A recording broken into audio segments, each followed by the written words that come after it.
All right, y'all, we are back. We're in the discussion portion of the show, still talking about student debt, and we've added some people to the table. On the far end, we have Susie Poppick. She is the senior editor at My Covering Money, a new vertical that recently launched. Thank you so much for being with us, Susie. Thanks for having me. Yeah. We also have Kal Chany. Now, Kal is the president and founder of Campus Consultants, Inc. He also wrote the book, Paying for College Without Going Broke. So all the questions we have, you're going to answer them. Yes. Good. That's the right answer, because that's what everybody wants to know. And of course, Diplo is back with us. Hi. You still ready to ready, do this? I'm ready. Gonna keep going in? I'm ready. I'm going to learn this time. Good. Got it. So all the lies you said earlier, we can undo Yes. that. Great. I'm ready now. So the first thing I want to start off with you guys, I want to know if you have currently or have ever carried student loan debt yourself. Can we start with you, Susie? That is accurate. Current or you're still paying it? It's not that bad. Okay. It's not as bad as some of my friends. Now, are you just saying that to feel better, or is it really not that bad? It's not that bad. Okay, I know it could be worse. Yeah. And part of that is just that it's the types of schools I've gone to and how I've managed it and all of that. But it's still not fun. Yeah. It's not great. It's an extra thing to think about at the very least. What about you, Kal? What's your history with student loan debt? I was fortunate I didn't have any. I attended a school, they gave it to me, but I know your jaw is dropping. When I went to college, tuition fees, room and board was $5,000 a year at a private college. So this was a little while ago. Yeah, I'm a little, I'm not 39 anymore. Okay. Well, congratulations on being born at the right time. That's amazing. Yeah. But now that's why I got into doing this in part was because right after I graduated, costs went up 18% a year, 15% a year. Yeah. And then it really became a problem for people, middle class people even paying for college. So I was lucky when I got out that it was right before the costs really started to escalate. All right, let's keep going around the circle because we talked about this, but they weren't here. Right. Your student loan history. I started at state school, UCF in Florida. It was very cheap as well. My first 2 years, got my associate's degree. It was unreasonable and unheard of for me to leave there because I just couldn't afford it. I moved to Temple University in Philadelphia where I got a loan to go there, finished the school.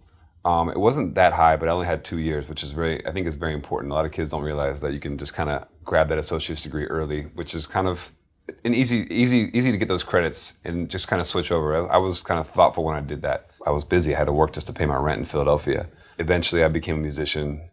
I think when I first started to have an income and able to save money, I slowly started paying off my debt. I think around 27, I was finished with it. It wasn't that high because I only did 2 years of Temple University.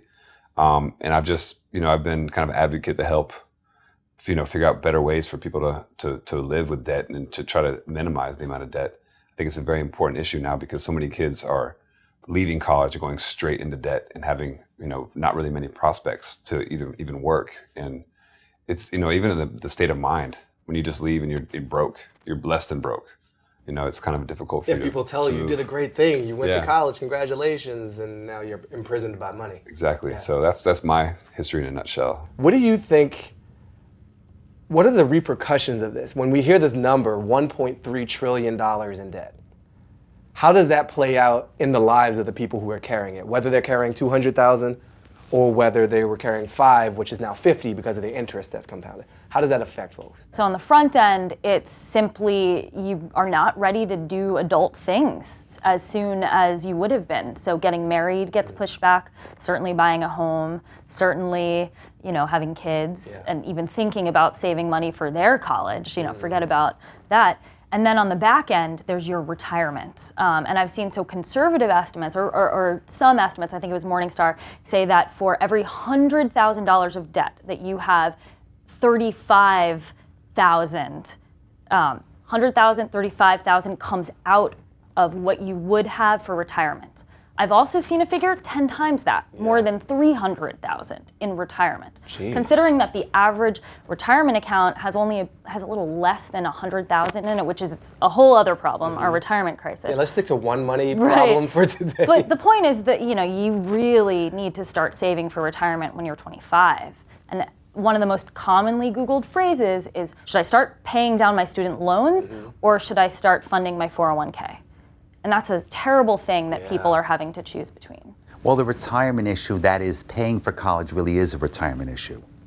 Because for families, traditional students, meaning students who are 17, 18 years old going off to college, the decision is, well, am I going to have money left over for my own retirement after I pay for my child's college education? Mostly I would tell families, the general rule for students is they should try not to come out of debt with more than what their first year salary is going to be. Their total undergraduate debt should not exceed that. If they're going above that, that's going to be a problem for them. We're in an election year, which is perfect. It's the time for solutions.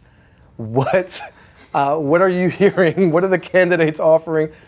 This is not a promotion for any particular candidate, but given that we're in the season of electing people to help us move through society together, do you see any promise in any of the proposals or rhetoric that you're hearing from the folks running for office? Free community college sounds pretty good. That doesn't sound like a bad thing. Well, Cal, you want to burst our bubble here? Well, I feel like you're taking a breath that's going to burst our bubble. Well, the reason I guess I would say for that is, for example, President Clinton, when they had the Hope Scholarship and the lifetime learning credits, the tax credits. Yeah.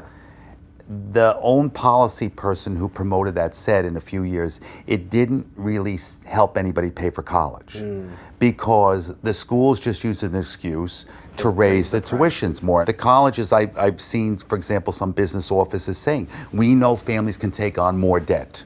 They can take on more debt. So that's the important thing to realize with the cost of the schools. It's not, or the sticker price is not really the cost, it's cost plus. So if community college is free and more kids are going to college, the value of the degree will go down because more people will have them. Supply and demand, there'll be more supply of people. I want to take it back to you because you spend so much time overseas. Right. I'm throwing like a lifeline to you for hope.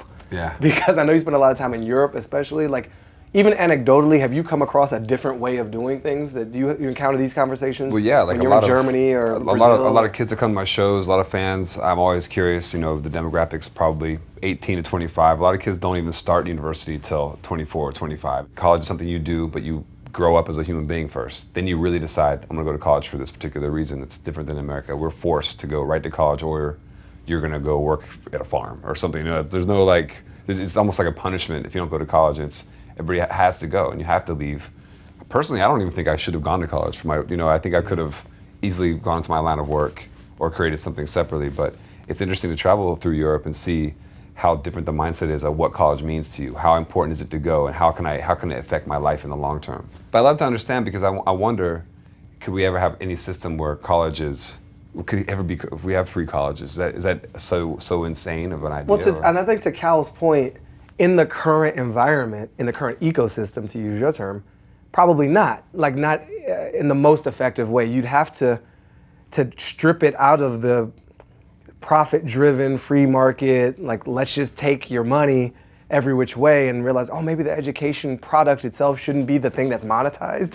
Maybe you want to build money and value off of the smarter populace and the businesses those people are going to start, and the art they're going to make, and like the society will make all that cash on the back end, so to speak, and not off the people trying to invest in themselves and like their mental and social capacity. So in terms of proposals that are actually, other than Hillary Clinton saying free community college, there is the idea of entrepreneurship forgiveness and playing with that social justice entrepreneurship. Yeah. I think that that could do interesting things for our society in another way. Right? My girlfriend's gonna be very happy that you said that, because she's has this idea bouncing around in her head of, if you're gonna create a business that has a positive social impact, we can start to measure that essentially now. And so if you can incentivize people to join those industries. And that's measurably good for society. Right, and America does, the United States has a problem where we're no longer a manufacturing economy. We need a new industry to really fill that gap. So maybe we can, kill two birds with one stone. We just have to defend ourselves against the environment that we're in. And we're not just talking about education anymore. Like, we're just talking about a whole system that encourages consumption over reason.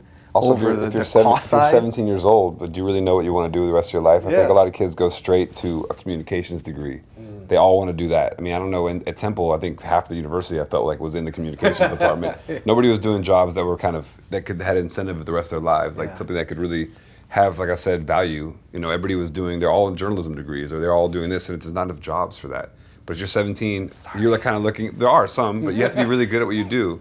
I think a lot of kids, when they first decide to go to college after high school, they look up, oh, what's the best party school? They're not thinking like, oh, how can I really get a job? Because I think also our society pushes them, you need to go right now. Yeah. You need to get out of my house, go to college, and I don't care if I'm going to be $200,000 in debt. That's like what you have to do. It's kind of the No, I think it's invisible a arm. beautiful idea to defer, you know, what you were talking about, taking a couple years, because not only do you mature, but you have a little time to save up some money. Yeah.